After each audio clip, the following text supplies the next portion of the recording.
everybody.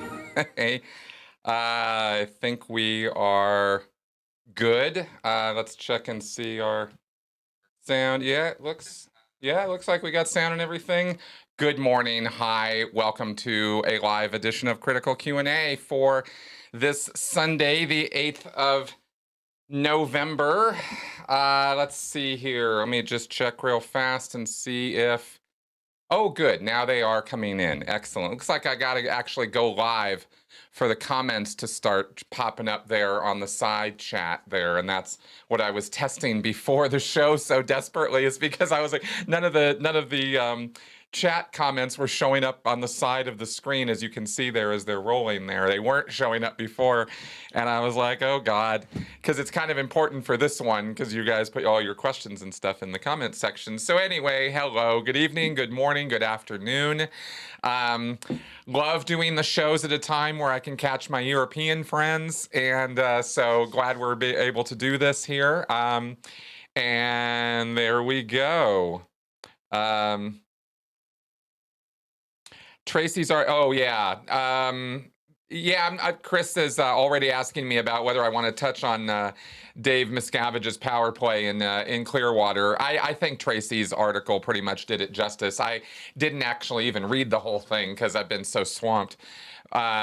Dave's misadventures, David Miscavige's misadventures in Clearwater are of only mild interest to me at this time because I'm so weighted down with the schoolwork. And this week especially, man, oh God, was it distracting. I mean, the election and keeping tabs on what was happening every day and hitting reset, you know, F5 every few minutes.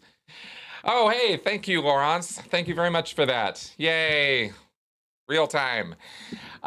Yes, this is a Q&A show. I want you guys to put your questions in the chat box as we are going here. I guess the rules of the road is I will take them as best I can in order as I'm going here. And if I miss one, just put it back in and I'll get to it. I'm not cut and pasting. Melissa's work schedule is actually such that she works on Sundays now. And so she was not able to be here for this. So, okay. Oh, good. Thank you. I'm glad that you enjoyed my podcast this week.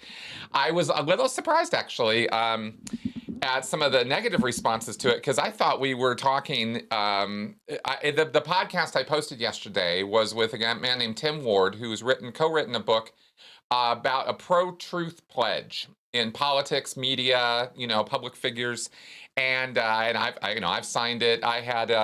We talked about it a couple of years ago, brought it back up today, and yeah, so that's what's happening there. And then, am I still looking into MLMs? Yes, I am. And what happened was I had this pretty big project scheduled on the MLMs, and it's kind of doing this big take on it. I've interviewed a few people. I've read this whole book on it. There's a lot of stuff about MLMs that I now know, but I then got started in school. And that's the way my life tends to go, is it's like I got this project and then it gets side railed and I got to get back to it. And that's where the metering video went, and that's where the tone scale video went, and that's where the MLM video went right now. So it's there. All this raw data is there. I might even end up using it in my studies. I'm not sure yet in terms of what my research paper is going to focus on. I have a different topic in mind, but MLMs might also come up as a research point. So definitely something I want to discuss in detail in the future, definitely. Because MLMs are really just cults. That's all they are. They're just little business cults, and they're pretty gross, actually. Okay. Let's see if I can start tackling some of these questions here. How does the Sea Org protect itself from pirates? There are pirates in this world? I'm not sure what that question means. I think that's a joke. What's your opinion on First Amendment audits? Is it a social movement or just clickbait? I think it's just clickbait. You know, if you show up, here's how I've seen these. First, if I'm Raymond Vanderstelt's asking, if you're referring to these videos where people go and sort of ambush public figures at their work or in places of worship or at the store or something like that, or at their office, and they just show up with cameras and expect to be taken seriously and expect people to just go out of their way to bend over backwards to assist them in their First Amendment audit. You know, we're here to make sure freedom of speech is active. And you kind of go, dude, what are you doing, right? I mean, it's pretty intrusive. It's pretty ambush sort of tactics, and it's not really something I think is very productive. But that's only what I've seen of it. If there's more to it than you're referring to, or if I'm totally off base, then just let me know. Yes, I can definitely tell a bit about the election. Biden won, now what? Okay, so the deal is that, oh, hey, thanks, Zeb. Thank you very much for that. The deal is that, yeah, the numbers appear to be in, but are not official. The electors have not voted. That happens, I believe, they meet in December, do their official voting. I think it's either December 6th or 11th or somewhere around there. And then it has to get formally accepted by the House and the Senate, and then it's official. And it doesn't look like Trump is planning on doing any kind of a concession, which has been the tradition in every presidency I know of all the way back down the line. And they are going to contest and fight. And it appears that the basis of the legal contests or arguments against voting, why certain ballots should be accepted, was there voter fraud. It looks like all these cases, according to legal experts that I've been hearing on media, are all pretty baseless. And I've got a lot to say about voter fraud, but basically it's bullshit, you know, in terms of ballot stuffing type of voter fraud. Just kind of ridiculous. But you know, you can make a lot of noise about it. The mere hint or suggestion of voter fraud drives some people's, you know, heads to explode. But if you actually think about it and realize the amount of objective third-party oversight and organization that goes into our voting process here in the United States, it's pretty much, and I would say this no matter what the results were, I really would, because I went with it in 2016, right? It's probably our most sacred right in the United States, and it is so overseen and protected.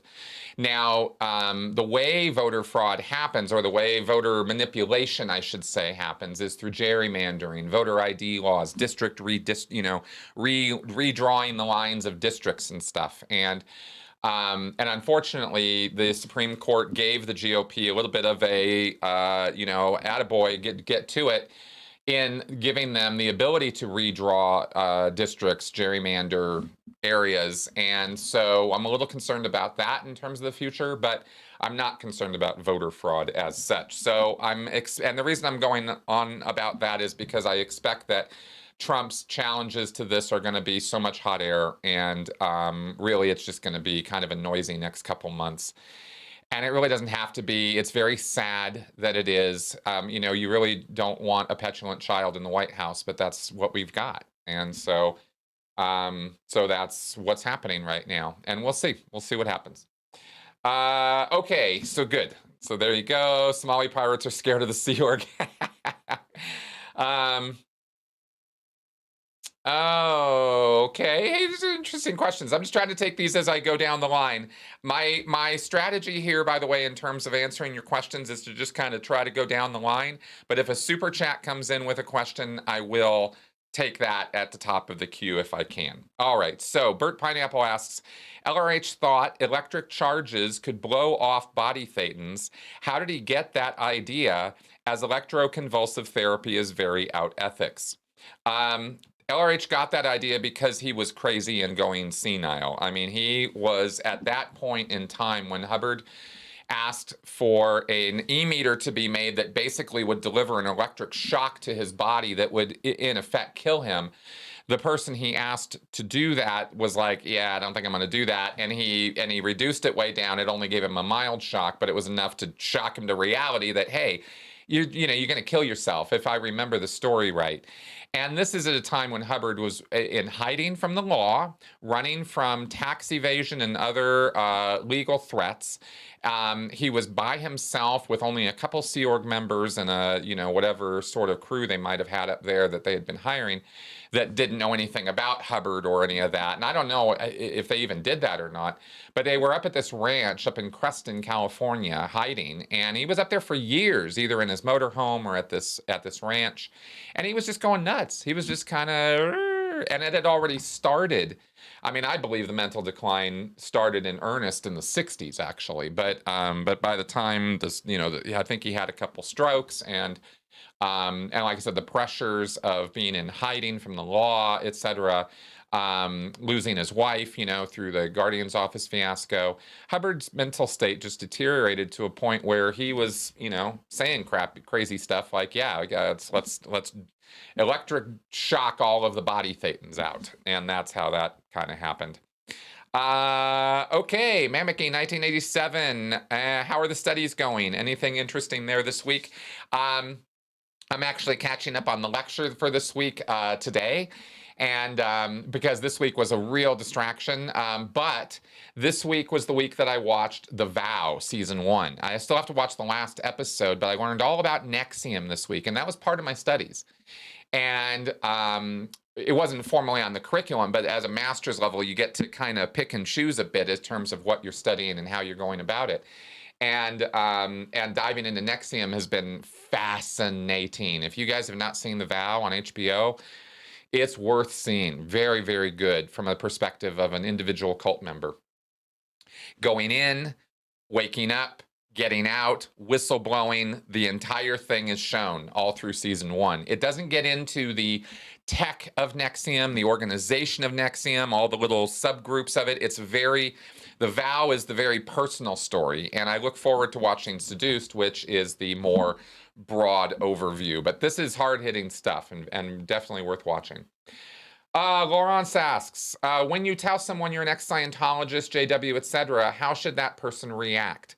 I feel like I wouldn't know what to say without messing up. Oh, good question. And the best way to respond to somebody who has been in a traumatic situation of any kind, especially a destructive cult situation, would be to simply just be understanding, be willing to listen, be non-judgmental. The biggest mistake people make, and this is made routinely, is, "Oh my God, you were involved in that?" Or, "Oh my God, that's a cult. Oh, how could you do that? Oh, you'd have to be stupid to do that. Wow, you must have been really stupid. Wow, you fell for that. I thought you were smarter." Like, any of that crap is just cancel all that. That is bullshit. You do not want to be saying that stuff like that to people. You don't have to be treat them with kid gloves. You don't have to freak out about it. It's an experience. It's an awful experience, but it's an experience people have, and they are usually willing to talk about it to some degree. But if they indicate that they're not, then leave them alone about it. They're not ready to talk about it, or they don't want to deal with it in a social setting, and that's no big deal. They're under no obligation to do so. But if they are willing to talk about it, it can be some of the most interesting stuff you'll hear all day. I mean, there are some interesting stories there. And if people are willing to talk about it, it's cathartic for them. So let them do it. You don't have to try to shut them down either, or try to protect them. If it's obviously very context specific, but that's some general advice I can give on that, and I hope it's helpful. All right. See here. Just want to cruise on down. Oh, Alex Trebek just passed away. Oh, that is sad. Okay. They often tell me, "Oh, I'm sorry." Yeah, I've heard that. Oh, Dina asks me, what ultimate degree are you striving for? I am doing a master's program right now in the psychology of coercive control. And that's a year program. I'll be finishing it next, I think September is when I finish, and then December is when graduation happens. And I am considering a doctorate after that. But I want to sort of fit that in and sort of see how this master's fits, and see what I can do with it, and if that opens up job opportunities or potential future, career path of some kind, or continuing with this endeavor, of course, and because I really don't want to stop doing what I'm doing right now. So we'll see where it goes with that. But excuse me, I'd very much like to eventually pursue a doctorate in probably in psychology of some kind, maybe either social psychology or cognitive psychology. I'm super interested in both. And of course, there's also neuropsychology, but I'm not going to go become a neuroscientist at this point. So anyway, that's kind of what's on my mind with that. Okay, Tim Greenglass, serious question. Sea Org is a paramilitary thing. How would they handle hostile situations? I really wonder. Well, let me tell you, the riots in the early 1990s. I was around in the Los Angeles area doing training when the Rodney King riots were going down. Or I was around, actually, I was in Santa Barbara at that time, but I had been down in LA back and forth during some civil unrest around that time period. And the response was that they do have weapons on the base. I'm talking about in Los Angeles at Big Blue. I'm not talking about up in San Jacinto or at Flag. I don't know what the deals are in those locations. I can tell you that San Jacinto is a gated property that is protected by a security force that is definitely armed if necessary, and they will protect that property with their lives. In terms of the PAC base, pretty much same thing. There is a guard force there, a security force. They are trained, and they are not super trained. They're not like ex-military or something. They're just mostly a bunch of kids, but they are trained. They do EMT training, paramedic training. They do ride-alongs with the LAPD. They do weapons training, and I think they do martial arts training. So the security force and the all-hands crew that would be brought in, males, big guys, would be, if there were truly a hostile or civil unrest situation, and like there has been, then the response would be to secure the base, secure the crew, lock everything down, and keep everybody safe. At the end of the day, they are interested in the safety of their people in situations like that, and they don't want anybody getting hurt. The Sea Org is not about being a bunch of tough hombres with big guns who are, showing off. It's not really the culture of the Sea Org. But if and when bad things go down, they do feel ready, and they're probably not. Honestly, the recipe for disaster is there, and things could go very, very wrong. But they are serious about protecting their properties. I can speak to that. Okay, let's see what else we got here. These are good questions so far. Oh yes. Sarah Matichuk is asking me, do you know any resources for someone who has a culty group in their past? Any ideas on what to ask when looking for a counselor? I grew up in a group that has been in the news some lately. Okay, Sarah, I hear you. And there are, as a general resource guide, I send people to ixahome.org, the International Cultic Studies Association's website. It's ixahome.org. And they have a resource list of therapists, counselors, and people in the academic and professional fields who have some understanding of cults and what high control authoritarian groups are about. Sometimes some of the academics in ICSA are a little too academic for my taste, but the therapists there do understand and have studied what it is to treat a trauma survivor of, from a cult. And it is a different and unique thing. So very, very related to, very similar to, almost same modeling as domestic abuse or interpersonal partner violence. So there's a lot of similarities in the treatment modalities and that sort of thing. And I can only speak a little bit to that. I'm not super genned in on all the treatment programs, but I know that's where I would go first, and that's where I refer people to. Now, if you're in California or the United States, I suggest contacting Rachel Bernstein through her website. I think it's rachelbernsteintherapy.com or org. And if she's not available to help you either online or in person, then she might also have recommendations for you. So that's what I can give you on that. Jeff Scott's asking me, you think Slappy is pissed that Trump did not get back in? Yeah, I do. I do think that David Miscavige is probably pissed that Trump lost. Scientologists were pretty pro-Trump. They're generally conservative, as I've commented on in the past. I used to be heavy conservative as a Scientologist. Hubbard's political leanings tend toward what we would now, I believe, we would label as libertarian slash conservative, old school conservative. You know, he grew up in the Midwest. He's pretty old school that way. And that's reflected in all the Scientology materials and the lectures and the books and all that stuff. So also they were making inroads into the White House with this crew, right? The Trump White House was not the most competent crew of people, and I think anyone could agree with that if they're not in the cult, fog of how great Trump is and how he could do no wrong. There were a lot of things that he did wrong, and that executive branch was a bit of a mess. And you can rate that almost only by the turnstile method of employment that was going on there. Remember what was Scaramucci in there for like 11 days or something?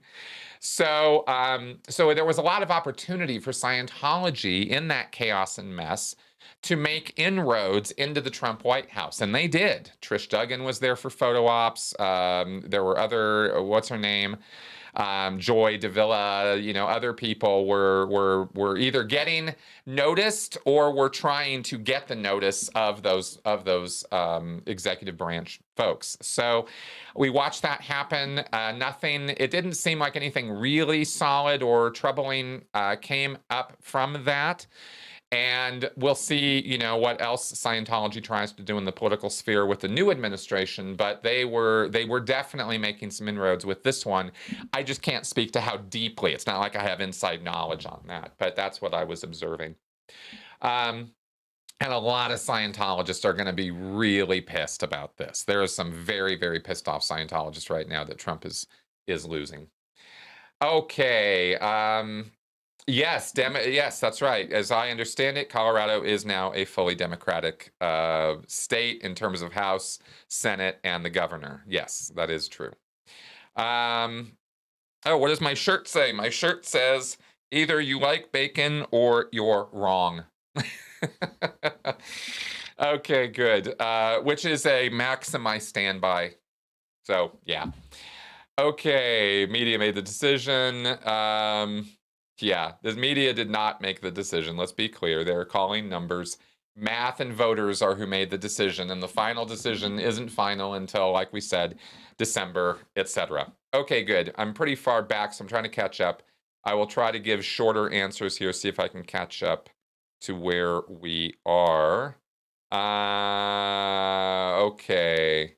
Software glitch, etc. Yes, I'm sure there will be lots of sorting out over the next month or two. Is it possible? Here's a good question. Armando ALCB. Is it possible to be a Scientology without paying a cent? Like you can do in other churches, you can go and donations are only welcome, not mandatory. No, no, that is not possible. You can walk into a Church of Scientology and they will try desperately to, at minimum, sell you a book.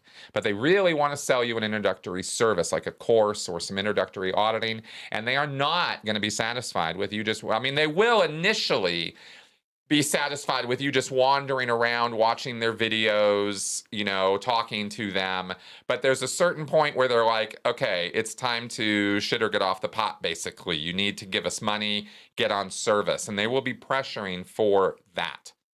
Scientology is not, it is a pay-to-play religion. Let's put it that way. Mama Atheist, hey. Many current practical uses, not considered unethical. No, it's considered unethical by Scientology. ECT is absolutely verboten in the world of Scientology. Let's be, that was what the questioner was asking there. Okay, loved your recent video about the Truth Pledge. Oh, good. Thank you, Shimoda. Yeah, exactly. What's true for you? Okay, you won't give our Scientology if you don't pay them. That is correct. Hey, Steve. Welcome to the show. All right. Question. Do you think it's now time for the Democrats to start implementing methods to communicate with extreme Trump supporters in the same way one would communicate with people who are in cults? Yes. Yes, JC Gonzo, I do. And that is a one-on-one personal communication. That is not something you do over the internet with all caps and screaming at people. But we have got to start building bridges. And I am trying to walk the walk as well as talk the talk here. I am in touch with people who are absolutely, extreme Trump supporters and people who have been on that end of the aisle. And I'm trying to reach across the bridge, and I'm trying to be patient and kind and just listen. And that is what you have to do. Is you got to listen more than talk. We all feel so righteous in our political views, and if we ever expect to change hearts and minds, then we have to be tolerant and understanding of other people's views, as horrible as you might think they are. And I'm not talking about cozying up with Nazis. I mean, come on, I'm not talking about making nice with people who are trying to kill you. But that is far from the majority of these people. They are not all right-wing, Hitler saluting scumbags. They aren't. And the more you think they are, the longer the country will be divided. And I really want us to be the better people here and step up and try to unite this country again, because we've got to. And that also has a lot to do, by the way, with getting off social media. We've really got to tamper down our social media time, because it is destroying us. And watch The Social Dilemma on Netflix if you have any questions about why I would say something like that. All right, good. So, Dave, nice people in the org in Adelaide. Yes, good. Thank you. You're welcome, David. Thank you. Oh, hey, thanks, Robert. Okay. Yes, Robert Roberts is saying, if you're studying MLMs, I'd like to email you. Please do. I'd love to hear your experience with that. Yeah, Amway was just one of the worst. Okay, Jeff's saying, do you think Slappy is pissed that Trump did not get back in, or do they vote? Yeah, no, they vote. They definitely vote. And I've actually talked about that. That might even be a critical clip or two about it. Scientologists do vote, and Sea Org are told who to vote for. They are told who the friendly to the Scientology movement, politicians, local council people. So from local all the way to national, Sea Org members are briefed by the Office of Special Affairs on who to vote for, and then they go vote accordingly. Now, the Sea Org doesn't follow them into the voting booth. You are, at the end of the day, you can vote for who you want to, but in that culture and environment, when you are told by OSA who is friendly to the church, those are the people you're going to be voting for. So that's kind of how that works. Dr. Shelton, thank you. Thank you very much. Okay, so let's see here. Burnt as a witch. Okay. A couple YouTubers, also therapists. Yes. All right. Most interesting. Do you think...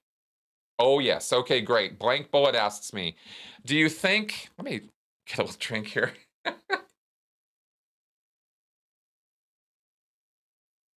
Talking at a mad rate.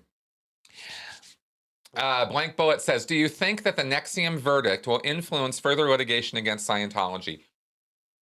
I hope so. I really, really hope so. The key difference, and this is a huge one, between NXIVM and Scientology is that the Church of Scientology is a church. It is a recognized religion and therefore has First Amendment protections and privilege. NXIVM didn't. NXIVM was a business cult. And Raniere stole so much stuff from Hubbard, but he kept it a business consultation, personal life coaching kind of cult. So when they came for him, he had consent as a defense. These women consented to be branded, to have sex with me, to be part of my inner circle. There wasn't any coercion here. I didn't force them to do this. It was his defense. But he did not have a religious defense. And the practice of religion in the United States is they're so crazy about it that they will not go in and judge religious activity, even if it's of an abusive nature, right? Because, of course, nobody would ever get through a monastery if they were judged that way. So so it's always context specific, but I'm just telling you that was a big, big, big difference in these two groups. However, I am positive that David Miscavige was watching that NXIVM case very, very closely, and I am positive that David Miscavige is not at all happy about where Keith Raniere is now or what happened to him and his enablers. Nancy Salzman, I think her daughter, I think it's Linda Salzman, but a couple other people are also awaiting sentencing. Excuse me. So, so there's more than just Keith going to jail with that one. So I'm hoping that that will help. I would like to see that case help move the ball down the road in the United States towards getting a coercive control law passed, similar to what we've got in the UK. Okay. Preacher 1138 asks, is it true Keith Raniere was upset that people pointed out he ripped off Scientology? Did he think running a sex cult was more ethical than Scientology? Yes, Keith Raniere was upset when people would make comparisons between what he was doing in Scientology. At least I saw one or two comments about that. I think I saw him comment on it at one point during the vow. You know, and that's just par for the course. You know, of course, everything he did was perfect and wonderful, and he was the vanguard. He was source. He was the, you know, he was the one who was coming up with all the good ideas, right? But of course, he was not. Oh, hey, Italy, hello. Okay, how much in the movie The Master was true life? All of it. And I did a full review. I did a long movie review of The Master and made many comparisons and contrasts with the actual Church of Scientology and its history. So please check out that video. It's in my, it's on my channel. You can search for it. It's my review of The Master. And The Master is 100% pure Scientology. Regardless of what Paul Thomas Anderson and everybody else had to say about it, that movie was brilliantly displaying Scientology. Okay, let's see here. Do I think Trump has overts against China? Oh, yes. Trump does, interestingly, have a lot of the characteristics of an SP. He does. But I don't, you know, Hubbard was really describing himself when he was describing a suppressive person, let's be honest. Okay, plan to visit the Oregon Hollywood with your t-shirt. Yeah, they're gonna kick you right out, Jeff. Hey, France. Oh, that's good to know. Under the Silver Lake. Tim Greenglass is telling me that the director of It Follows made a second film, Under the Silver Lake. I'm gonna have to check that out. Okay, Shimoda, question.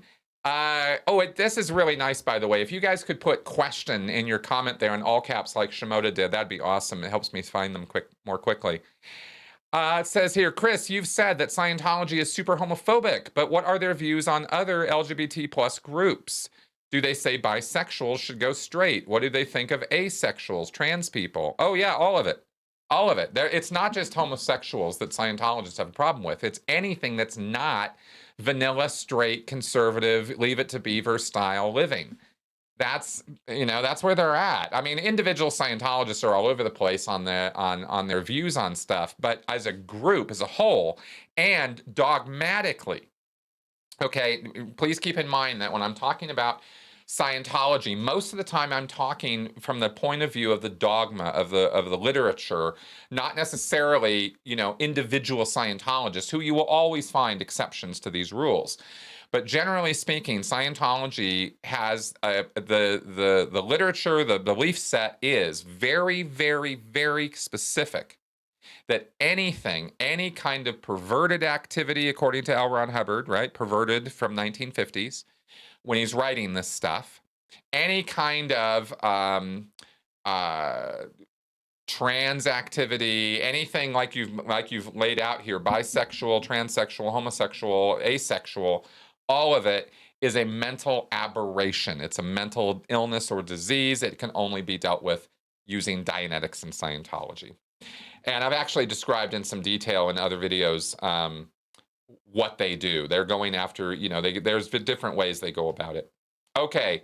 Oh, nice question. CNC97 asks, while too early for any real speculation, any rough ideas on what will happen to the Republican Party after Trump goes on January 20th? Would they keep him in? I don't think Trump's going to have a whole lot more political aspirations after this. I think he's going to kind of fade away politically. I don't think he's going to try to come back in 2024. I think he's going to try to do a reality show again.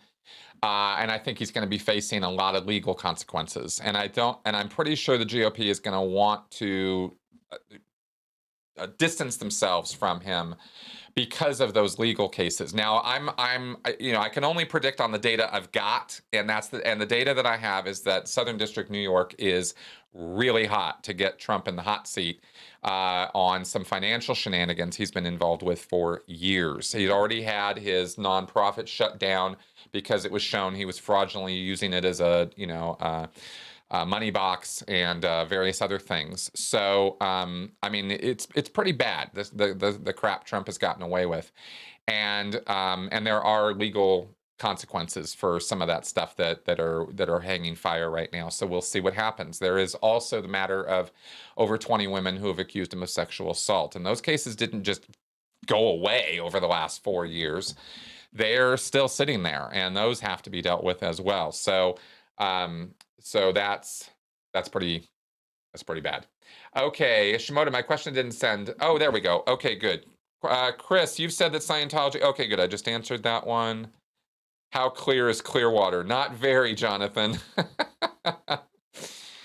The woke also need to try and change. Yes, please tell me about it. I have been trying very hard to get that across. Oh, thank you, preacher. Thank you for that KSW donation there.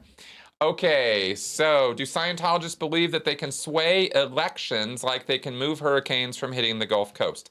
Yes, they absolutely do, and there are a lot of very disappointed Scientologists right now who did not get the result of their positive postulate for Trump to get reelected. And if I'm grinning about that, it's only because I just can't believe I used to think that stuff was true, but I did. It's power of positive thinking, secret kind of stuff. That's what that is. Okay, have I watched the documentary, The Brainwashing of My Dad? No, I have not. I've heard about it, but I have not watched it. R.R. Smith, would how you voted would come out in auditing, and what would the fallout be?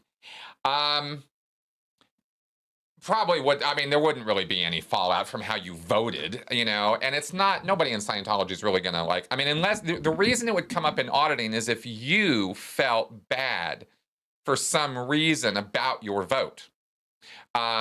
And if it were to come up and, the auditor, and again, the individual Scientologist isn't going to get a big ration of shit for not voting for Trump.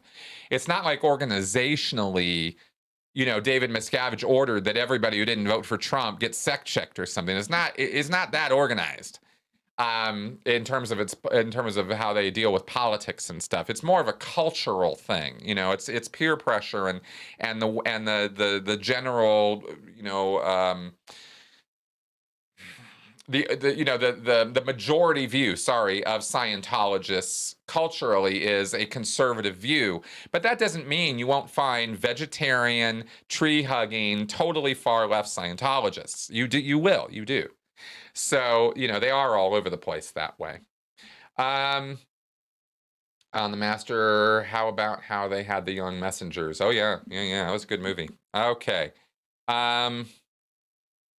Oh, God, yes, ex-Scientologist is asking me, have you seen the talking gargoyle and Lucifer the Mustang at the Denver airport, or know of any of the conspiracy references there? Yes, I do, and I can't stop laughing about it. We have this terrifying, towering, like 2-story tall blue statue of a horse with fiery red eyes posted right outside our airport, the Denver International Airport. When you drive into the airport, before you hit the parking lot, there's Lucifer. And the scary thing about Lucifer is Lucifer killed its maker. The guy who created this statue died because the statue fell on him.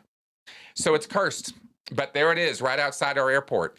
And there are a lot of very funny conspiracy theories about how the Denver airport has a tunnel system built underneath it where bigwigs and the Illuminati and such can meet. And this is a big conspiracy theory, so much so that the Denver airport is remodeling and using that conspiracy theory, and they're promoting it and talking about jokingly how they're expanding the tunnels under the airport, for part of the conspiracy. So they've been having kind of fun with it, and it's been kind of funny. Okay, okay, that is fine. Do I think Trump will be sent to jail?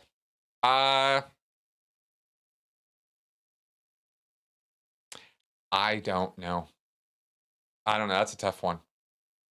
He is Teflon Don. It's hard to say. I do, but let me say this, so I'm super, super clear about one thing that I think is important. I do not want Donald Trump going to jail for anything he did as the president of the United States. I want to be super clear about that, and neither should you. Because if we set that precedent, we open that door, there will be nothing but regrets for every term following, every president following. We do not want any of that. We don't want any part of it. However, Donald Trump was committing crimes and financial shenanigans long before he was president and during the course of his time as president, and will continue after he leaves. Those are the things that he should be gone after. Okay, so I just wanted to put that out there because I think that is, I think that's an important differentiation to make, because it should not be at all it should not have anything to do with politics as to why Donald Trump should be prosecuted. And I would work very hard to make sure that doesn't happen. Okay, I want to be prosecuted. Yes. Shimoda asks, have you ever heard of the religion/belief of Talkatism?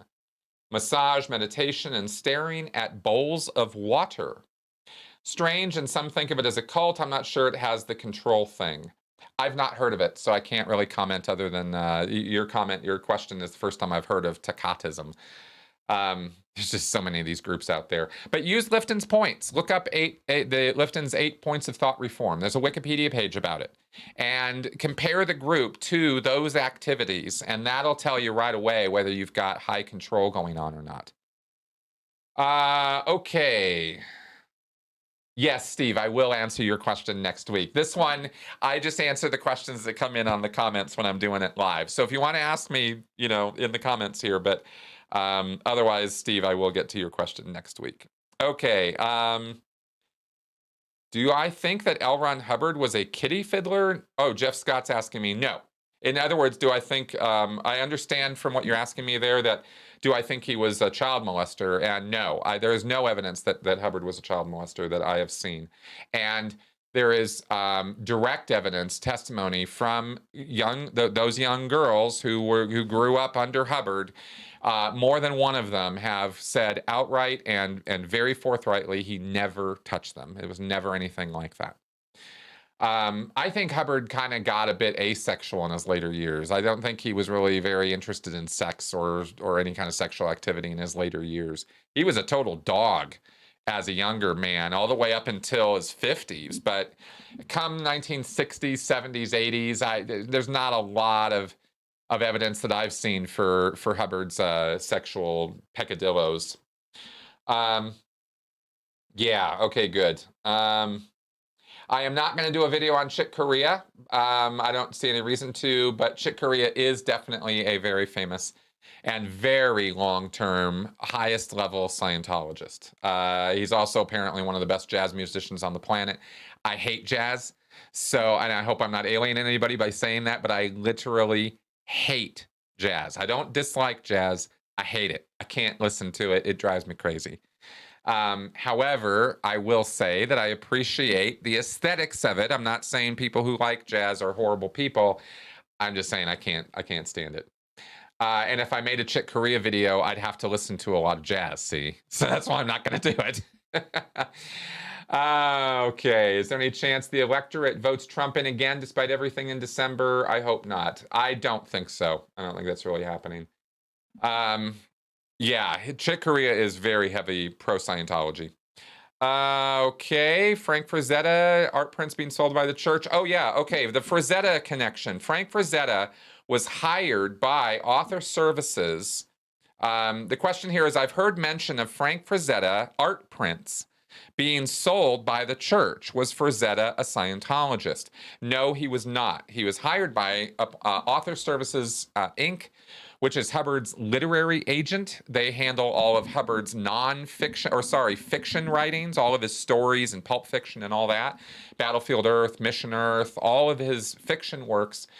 And they hired Frazetta to do artwork for Battlefield Earth.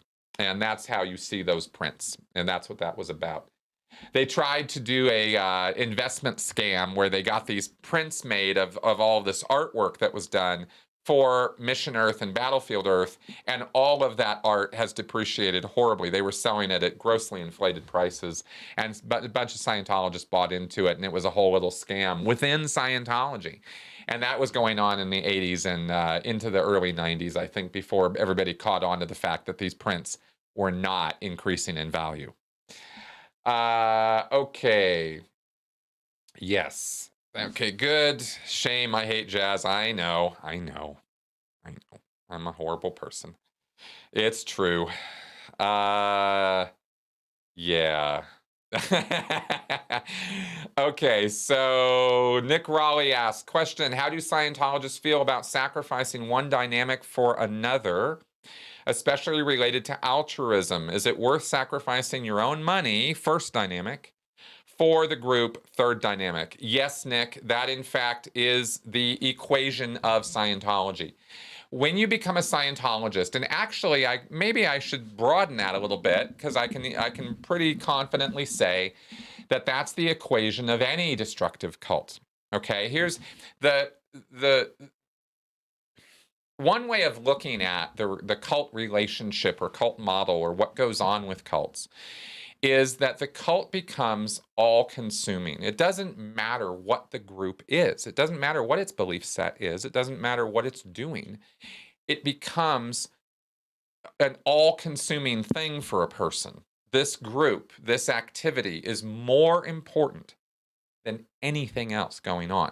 So the equation becomes the group goes to the top of the pyramid and everything else falls below it in terms of priority or importance. The group is all, the individual, nothing, right? And even if, like in the case of Scientology, Hubbard actually writes, like in Keeping Scientology Working, that that's not a good thing, that the group shouldn't be all and the individual nothing, the culture of Scientology ensures that the group is all and the individual is nothing. You are constantly being sold, being pushed, being recruited with the view and being told very blatantly, Scientology is the most important thing in the universe. There isn't anything else. This is the time. This is the place. We got to make this happen. And so you put everything else on the back burner, and this is the thing you need to be focusing and concentrating on. And even if you don't personally buy into it, this is still the cultural pressure that's being exerted against you all the time in that group. That's part of the package of a destructive cult. So yes, very much so. You know, they definitely put the church ahead of everything else. Let's see here. What do you hate more, jazz or Scientology? Jazz. Because I don't hate Scientology. I understand Scientology. I don't understand jazz. Scientology, I understand. I don't have hatred towards Scientology. I have hatred towards extremism. I don't like extremism. I don't like the fact that we are susceptible to it, that we're prone to it, in fact. I really hate that. Okay, yes. Are you working on another book? I will, Laurence. I will be, yes. I've got a few in the pipeline. As I mentioned at the beginning of the show, I've also got some backlog video projects I need to get done. My plan is, and I tell you guys this stuff, and then I end up eating my words, but I'm just telling, I'm trying to be honest with you guys as I go on this stuff. My plan is to finish my master's, get a book pushed out. Okay, either on human rights, RPF, maybe I'll get that one done, or maybe something else with cults, maybe cult recovery. There's a few different books I've got outlined that I want to do.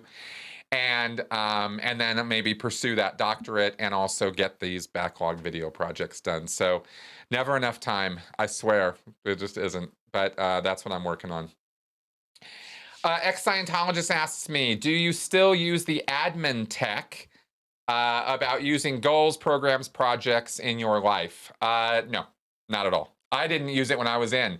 I don't know about you, but most people I knew hated the admin scale. I hated that stuff. Remember how many workshops and seminars professional FSMs would do, right? Trying to explain the admin scale and how to make it work for you and how to sort out your life. It's this scale of things. It's a little hard to explain from scratch, but basically it was an organizing system Hubbard put together to sort of line up your purposes and activities so that you were, everything in your life was kind of aligned to getting what you want done. And this administrative scale was sort of a way to do that, but it was very confusing and very complicated and very involved. Pages and pages and pages of writing and stuff, figuring stuff out. And most Scientologists just, if they did a weekend seminar on it, they would take all the paper, stick it in their desk drawer, and promptly never look at it again. This kind of thing. So, no, I never used that stuff then or now. Excuse me. All right. I did not know that Scientology tried to get David Bowie in through his piano player. No, that's an interesting question. Let's see here. Chris, do you speak any other languages other than Spanish? Shimoda asks me. Espanol? Muy pequeño? Very, very little. Spanish. I did take a couple years of Spanish, and that's that. Oh, I might be to the bottom of the. Ooh, okay, good. I think I caught up. And Nick Raleigh asks, if the third dynamic is above the first, shouldn't Scientologists be more socially liberal? Aren't social welfare groups putting the third dynamic above individuals? Oh, yeah. Scientologists do think that they're socially aware. I mean, for the most part, but you get a full spectrum. That's not, let me be clear in everything I was just saying there. It's not the third dynamic above all others. It's Scientology above all others. It's a very specific third dynamic, okay? So first dynamic is self, second dynamic is sex, family, kids. Third dynamic is groups. You surviving in terms of or through groups you're part of. But the third dynamic that is most important as a Scientologist is Scientology. So that's what you're putting at the top of the pyramid in terms of what I was talking about earlier. It's not the group above all, it's Scientology above all. The same would hold true for any cult member in their cult. But yes, Scientologists are, they do consider themselves to be socially aware, socially liberal. I mean, some are, depends on the individual you're talking to. Again, I'm only speaking in broad strokes. And then Shimoda asks, oh yeah, I hated the admin scale. See, I knew it. Because we all did. We all hated that crap. I dealt with more people in cramming on that goddamn admin scale. Shimoda asks, can I get a signed copy of your book? Would you like to buy one for my mom for Christmas? She grew up in East Grinstead, saw Scientologists walking with signs saying, don't talk to me, I'm being programmed. Yes, I will absolutely be more than happy to send you a signed copy of my book if you pay for it. And you can email me at askchrisshelton@gmail.com and we can make arrangements in terms of getting your address to me, and I will sign a copy for her and ship it off to you. But you got to pay for the book and you got to pay for shipping. Okay. Let's see here. Ex-Scientologist asks me, have you heard of Denver's new STAR pilot program that recognizes that a mental health worker and a paramedic may be better suited to respond to some 9/11 calls than police? I have heard of that, and I am very, very happy about it. If we can get an emergency response team or emergency response layout set up, like an like a network setup where it's not just police that are first responders to 9/11 calls, as appropriate to the nature of the call, of course, right? You do not ever want to have just a psych or go out to a domestic violence call, for example, right? You got to have some protection there because domestic violence is absolutely the worst. But wouldn't it be great to have a policeman and a psychologist or a trauma specialist or intervention specialist go out with them to deal with that domestic violence situation? Yes, that's great, et cetera, et cetera. Mental health issues. These things are, we can only expect so much from our cops realistically. I outlined in a video of pretty extensive ideas I had about how to revise cop training, and mine were just kind of silly ideas compared to what real professionals have put together in terms of how cops should be trained. But to expect them to be jacks of all trade when it comes to mental health, fire, violence, de-escalation, everything else. I mean, it would be good to get the work spread out amongst other social emergency responders. So I would love to see more of that. Okay. What do you think? Oh, here we go. Okay, Dr. Kedar Adonai Tuskegee. I hope I'm pronouncing that right. What do you think of American cultism, imperialism, rigged election system? Have you heard of Project Mockingbird? Was Barbara Bush a relative of Aleister Crowley? Wow. Well, there's way too much for me to address very easily there, but I do not believe America is a cult. So, and I don't particularly think of American as an empire or imperialism either. I addressed the question of rigged election systems earlier in this show, so you can check out what I was saying earlier about that. And I have no idea if Barbara Bush was a relative of Aleister Crowley. That's funny. Okay, conservative is bad, liberalism is good. Yeah, Hubbard said a lot of things in Science for Survival. He also said that homosexuality is a mental illness. Hubbard, you got to understand the contradictory nature of destructive cults and their dogma. Okay, you will find all kinds of contradictory statements in the writings and words of L. Ron Hubbard. So yeah, I'm a classic liberal. But then he goes into a whole tirade about how no one should ever pay taxes ever for under any reason. And he never did, and he never wanted to, and he was a tax evader. I mean, shades of libertarianism there, as far as I can tell, or deep, deep conservatism to the point where, I don't know what you would call it. So, yeah. So anyway, there's a lot to say there, but it's, you can pull out individual things and go, well, yeah, but he said this. Yeah. And he also said this and this and this. And that's part of the problem, right? Is the inconsistency, the hypocrisy even that cult leaders will say or do in the course of being cult leaders. It's crazy making. Drives you nuts. Okay. Have I seen Plato's Republic? I have not. I have not had a chance to read that yet, so I cannot give you any summary version of my take on it.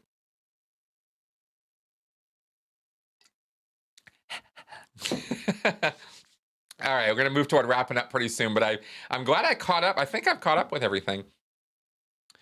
The possibility that Barbara Bush was Crowley's daughter. Wow. That would be interesting. That would be interesting, wouldn't it? I mean, interesting coincidence more than anything else. But, I do not use Streamlabs for donations. I thought it might be a little too confusing. I just use the super chat on YouTube here. I tried to keep it simple. And then I also have a PayPal link and the Patreon link in the description section to this video and to all my videos. I'm trying to keep the channels simple in terms of ability to give me money for things or help me out. So those are the channels that I use for that. Okay. Maybe I should throw a Streamlabs donation thing in there too, but like I thought it might be a little confusing. All the POTUS are related to King John. Most politicians in America belong to a lodge, Masonic order. That's a cult. It's a cult, but it's not necessarily a destructive cult. Okay. Will I do a review on the video on the social dilemma? That's a good idea. Wow, that's a good idea, JC. I hadn't thought about doing that. I'm gonna note that down. I should do that. Okay, good. Yeah, Dr. Kadar does sound a little conspiracy-minded.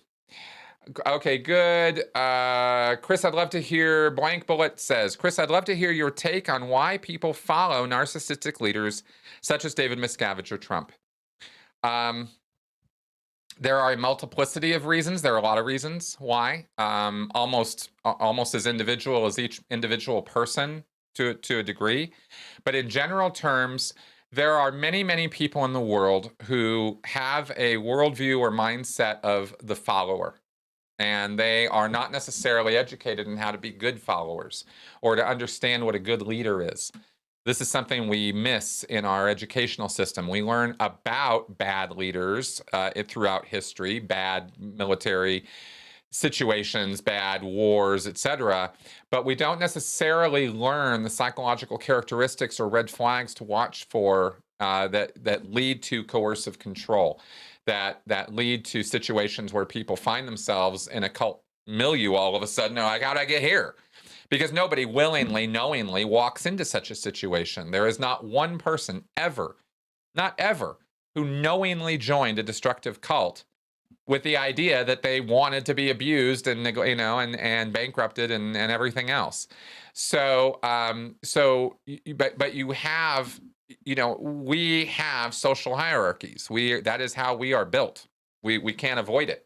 It's intrinsically in our very DNA to line up and rank and order and to create those categories if they are not evident already. We just automatically do it. We can't help ourselves. So there are always leaders and followers.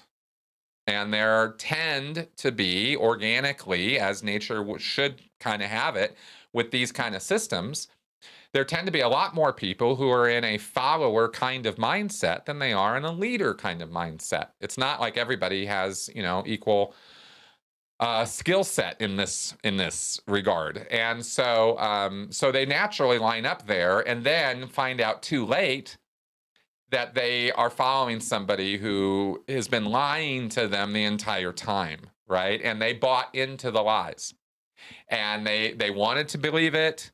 Maybe they didn't want to believe it. Maybe they were cajoled into believing it. Maybe they were coerced into believing it, but somehow they fallen into it.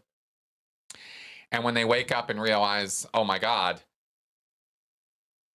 sometimes it's too late. Sometimes there have been consequences before they can get out. But that's basically how it works. Excuse me. Let's see here. Okay. Why people follow our dogs, married cats. Okay, whatever. Have to wear your mask. Would you have called me a conspiracy theorist?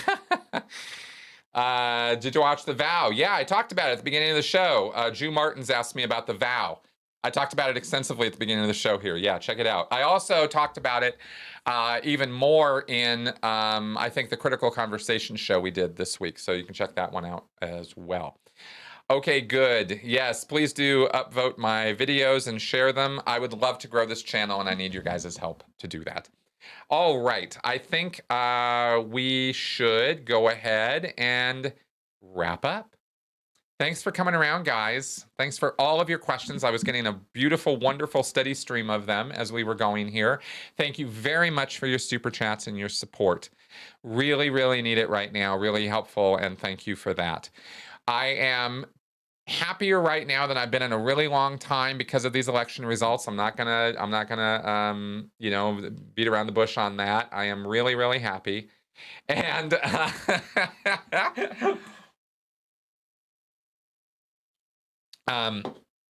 newness of it and the excitement of it is still kind of setting in. But in many ways, for me, it was kind of like leaving Scientology all over again, hearing the results of all of this over the last 2 days.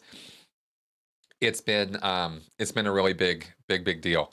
I hope you guys will check out the podcast I put up yesterday. I thought it was great. I thought we had a great conversation, and we got into some psychological stuff that I've never summarized or talked about the way we did in that discussion, and I was very happy with it. So I really, really hope you guys will check that out. And And school will continue in this next week. I will be learning about terrorism this week, so that'll be kind of fun. And I mean, not, but you know, interesting stuff. So I'm sure I'll have some more things to share with you guys next week. And next week, we will not be doing any other live shows, just the critical conversations on Friday. So I hope you guys can join me for that. And hopefully Melissa will be feeling better and we'll be back on board for that next week. All right, guys. See you soon.